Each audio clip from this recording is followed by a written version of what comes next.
everyone, welcome to Pots, Pans, and Pioneers. Today we're going to be making hash brown, cheese and sausage meatballs. And this is a popular recipe that I've seen on Facebook, I've seen it on Pinterest. And so today we're going to make it with all organic ingredients. So let's get started. The recipe is posted, you can print it out on my blog, and it's potspansandpioneers.com. And there's a little button there to click for you to print it off.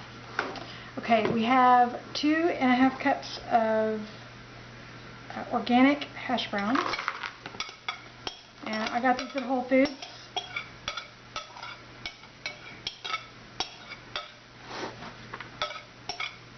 And they're slightly thawed.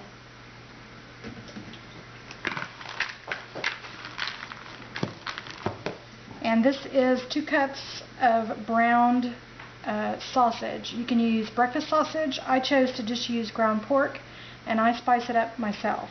So salt, pepper, garlic, celery, whatever you want to put inside your sausage. Put that over here. We're going to mix that up.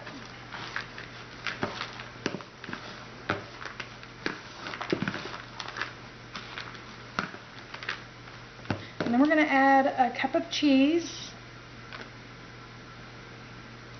This recipe doesn't have a binder, meaning it doesn't have a liquid that you put in it. So I'm adding all the ingredients that has moisture to it first before I add our flour.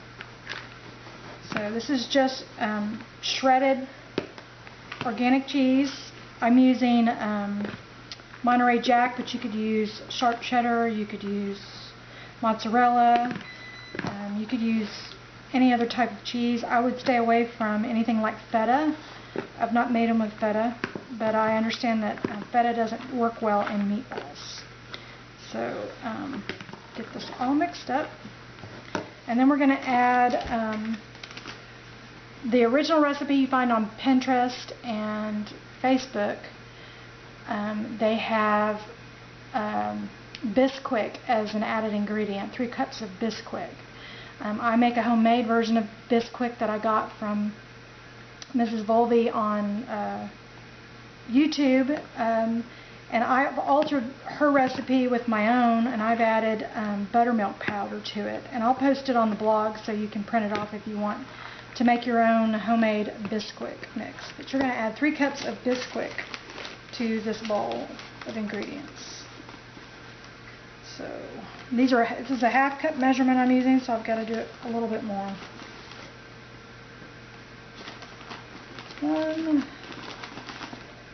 2,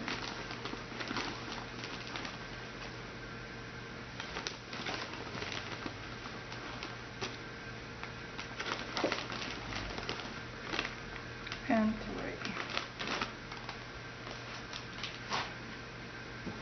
Okay, and we're just going to mix this up until it all binds together.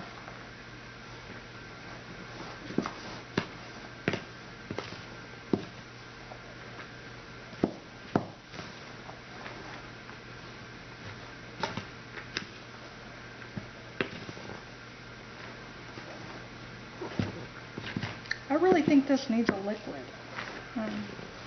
The recipe doesn't say to add liquid.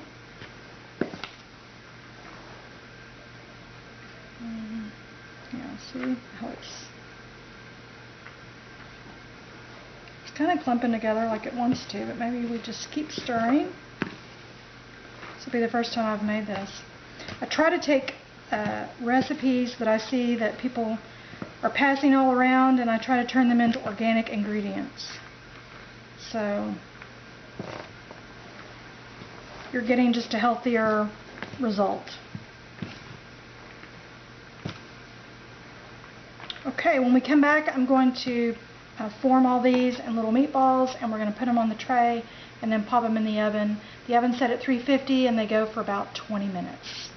So when we come back, I will have